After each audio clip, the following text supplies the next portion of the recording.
Kari Lake's attorney says that M County's chain of custody does show. The fuck. Let me read you that.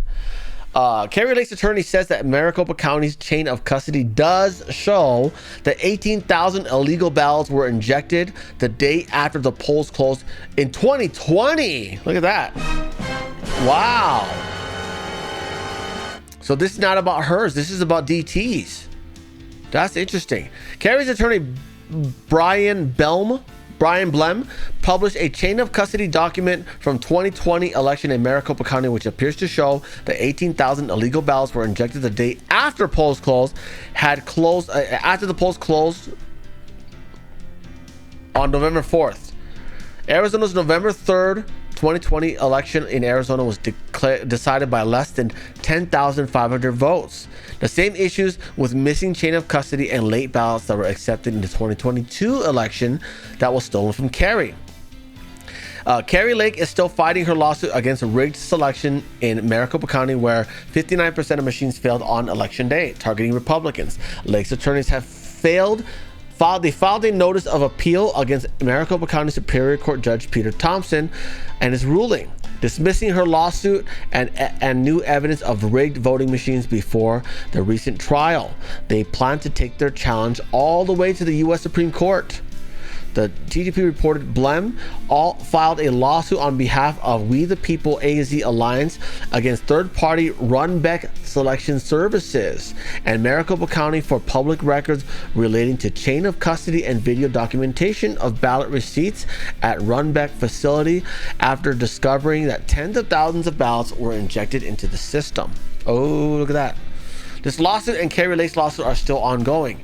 TGP will continue to provide updates on this potential smoking gun and Kari's fight against the stolen midterm selections.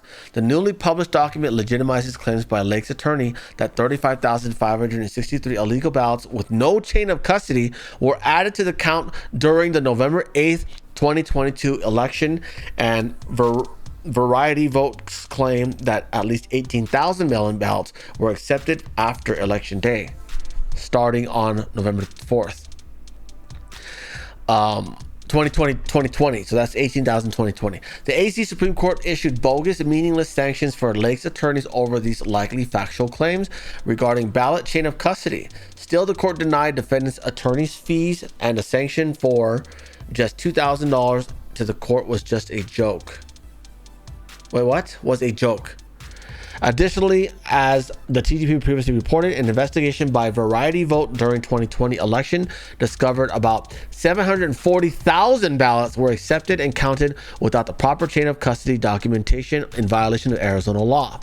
Variety Vote Heather Honey also testified in Kari Lake's first Maricopa County Superior Court trial against the stolen 2022 selection that Runbeck and Maricopa County weren't following the legal requirements for chain of custody. That's true. When they went to go count, the verified signatures, it was taken to Runbeck, and there was no.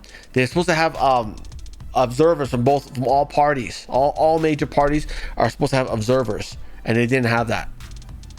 So God knows what they did with the ballots when they were there, right? Hello, Mary. Brian Blem tweeted the document from Maricopa County stolen 2020 election yesterday. Blem writes, "It actually looks like real DT1 here in Maricopa County in 2020. 18,000 illegal ballots were injected the day after the polls had closed on November 4th, 2020. Brian Blem, is that the guy with the long hair? It's not the guy with the long hair, but it's one of them. It's one of them. Anyways. Look at that. Okay, well, that's cool. That's some new stuff. Hopefully they do something with it. Yeah, guys. Appeals. Anyways, the npcshow.com is live. Please check it out. Right hand side, you'll find a newsletter. It's not really a newsletter. You sign up and I'll send you an email when I go live, in case other places don't like to send notifications.